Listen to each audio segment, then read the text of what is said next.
Bob was the person who called me about my offer. I went through a lightning round of interviews as an experienced hire, kind of an interview day. It's an intense thing with 4 interviews in a row.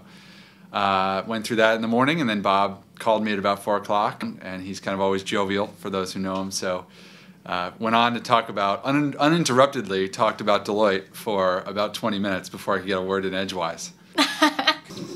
Yeah. I met Bob 7.5 years ago because that was when Bob interviewed me. So for the better or for the worse, he's the reason why I'm here. And he kept really just talking about different projects and the practice and some of the fun we have. And he really kind of stressed the fun, and I think that goes into some of the things I like about Bob, in that he's really gone out of his way over the years to try to foster a sense of community. He's very practical with tons of knowledge, and my interview wasn't quite feel like an interview because we just have a great dialogue. He's always looked out for me. So I put him in a special category, people that look out for you. Really calming presence, nice attitude, very positive, but at the same time very practical.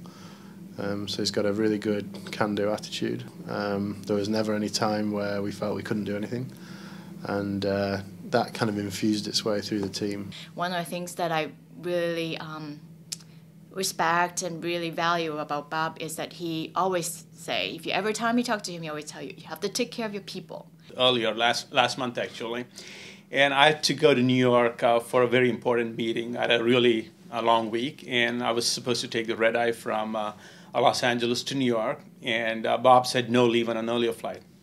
I made some excuses. I said, look, I got work, I've got this plan, I don't have a car, somebody on the team needs to drop me off, so let's just stick to the plan. He said, no, you got to get a good night's rest, and I will drive you.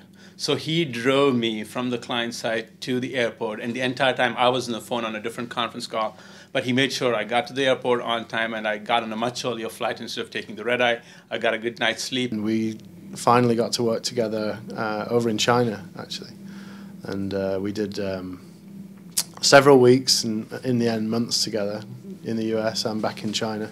We had some good times. We play golf together, we still do. Bob's always included me in a lot of networking and interesting activities, and we got to go to a Red Cross fundraiser in Colorado. A weather front moved in Denver, and I think Bob and I were insistent that we were going to keep playing despite the fact that I think it was thundering and some lightning perhaps in the distance. But it was a little bit like Caddyshack. We kept pushing on thinking the hard stuff wasn't going to come down for some time. So we kept pushing on until I think about the 15th hole when the horns went off and we were actually ordered off the course. Even when the horns went off, I think I was either going to have to hide in a sand trap with Bob or really pull Bob off the course. Bob, wish you a very happy next phase of your career. I know this is not retirement for you because you're not going to retire anywhere. I think a global thanks, a very heartfelt thanks, is in order. Yeah, certainly won't have him as close by, but I hope that I continue to be in his inner circle. Bobby Bob Bob. What about Bob?